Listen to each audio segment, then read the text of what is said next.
This little piece of wheat is pretty innocuous, pretty ordinary, but in actual fact, it's extraordinary.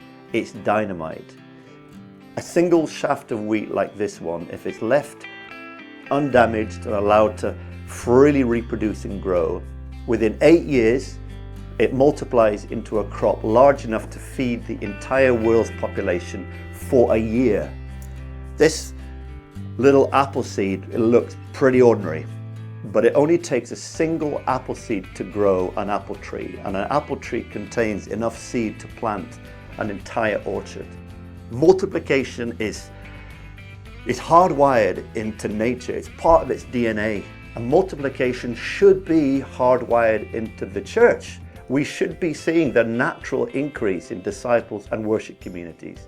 And here's what Jesus says in Mark 4. He said, "The kingdom of heaven is like a mustard seed, which is the smallest of all seeds on earth. Yet when planted, it grows and becomes the largest of all garden plants." And there are loads of verses like that. We should be seeing natural multiplication in the church.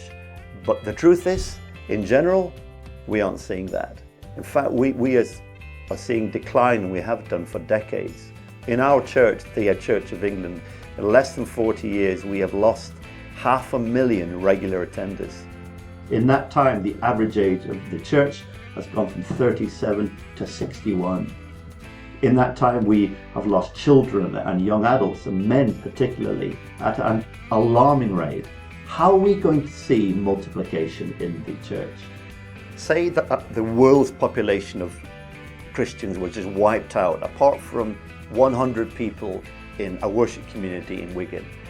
And say at the next worship service, 1,000 people showed up and all of them became Christians. And the leaders got together and said, what's going on? Revival's clearly broken out. Let's hold another worship service tomorrow. And they do so. And 1,000 more people show up and all of them become Christians. And this keeps on happening day after day. How many years do you think it would take for the whole world to be re-evangelized? Don't try and work it out, you haven't got time. Think of a number instinctively in your mind. I'm going to give you the answer in 5 seconds. It would take 10,000 years. Say that group of 100 people prayed and felt something differently. They felt as if God told them, each of them, bring one person to a Christ in 1 year. And they do so. So next year, 200 of them, and they say, let's do it again. And they keep on doing it. How many years do you think it would take for them to re-evangelize the whole world? Again, you ain't got time to work it out. Think of a number instinctively. I'm going to tell it to you in 5 seconds. It would take 32 years. How realistic is it to have a worship service so devastatingly good that 1,000 people show up, all of them become Christians, and it keeps on happening day after day? Of course it's not realistic. It's only happened once in history, and that was Pentecost, and that only happened once. But how realistic is it for every disciple to bring one other person to a Christ in 1 year? Of course it's realistic. And if we do that, we re-evangelize this generation in 1 generation.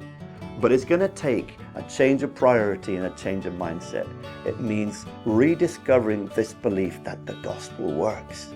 It means holding each other accountable to it. It means training each other to share it more effectively. It means maintaining contact with those outside our church. It means praying like mad for it. Multiplication doesn't require big resources. It doesn't require big budgets and big buildings. What it means is for all of us to pray and have faith and believe that the gospel works. The gospel is dynamite in the hands of a disciple who uses it. You might feel very ordinary, just like this kind of piece of wheat, but in actual fact, you are extraordinary because you hold dynamite in your hands.